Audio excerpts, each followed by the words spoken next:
Hi, this is Frank Foley. You're watching TV Open House. We're coming to you from Southbridge, Massachusetts, and it's been about a month since the tornadoes hit, and obviously, if you've seen throughout the program so far, it is amazing the amount of devastation. Now, a lot of people need help getting their lives back together. It is important you deal with a solid contractor, and I want to introduce somebody who actually has been on the program before. Nick Grandy, nice to see you again. How you doing, Frank? Nice to see you. This is amazing. Have you ever seen anything like this? I have never seen anything like this. I've seen pictures of the Worcester tornado, but I was just a little guy back then. So, no, this is amazing for us, too. Now, a lot of people are desperate to get their lives back together, which means they're looking for somebody to help them. A company like yours, Regen, solid. But there's a few warnings that you need to put out there for people, don't you? Well, I think right now people are anxious, okay? And it's going to take time. This work is probably not going to happen for months. So the adjusters are buried. People get anxious. They want to get their home back intact. They want to get back in their homes. It doesn't work that fast. And being desperate is only going to cost you money and maybe heartache if you hire the wrong contractor, you know? Give people a general idea on what they should do. Well, from my point of view, I think there's 5 things that people should look out for. Number 1, that the contractors are licensed, mass license, whether they hold a CSL, construction supervisor's license, or home improvement license. If your house is pre-1978, they're going to need a lead-safe renovator's license. Check it out. Ask them for a copy of it. Number 2, it's helpful if they're a member of a trade association. BACM, Builders Association Central Mass, NARI, National Association of Remodelers Industry. The reason why is these guys are updated constantly on code changes and regulations, whether it's OSHA or whatnot in the residential.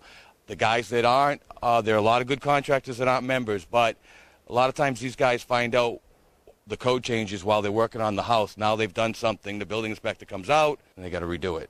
Third, insurance. If you're working with a general contractor, he needs to show proof of liability and workers' compensation. A lot of generals, if they're a one-man show, they have a waiver on that, okay? And they'll sign a waiver at the local building department.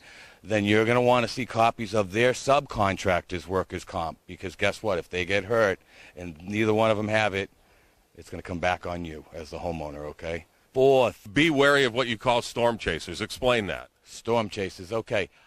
Storm chasers are just what it sounds like.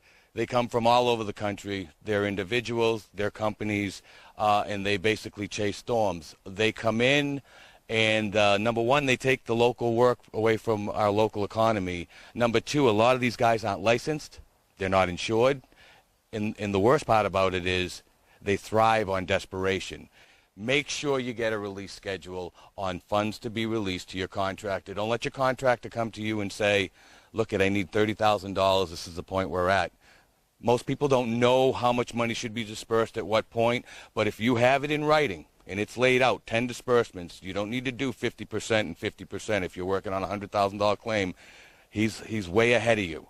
Boy, a lot to worry about when something like this happens. There is, and that's why it's important to hire the right contractor, you know. Which gets back to you guys. You specialize in this type of a situation. We do. We are disaster specialists, absolutely. And that's why we're here with Nick Grandy and his company, Regen. They're specialists in this type of work. First of all, give people a general idea what to avoid. Well, number 1, as we said before, make sure that the contractors are licensed. CSL, construction supervisor, or home improvement license. Make sure it's a mass license.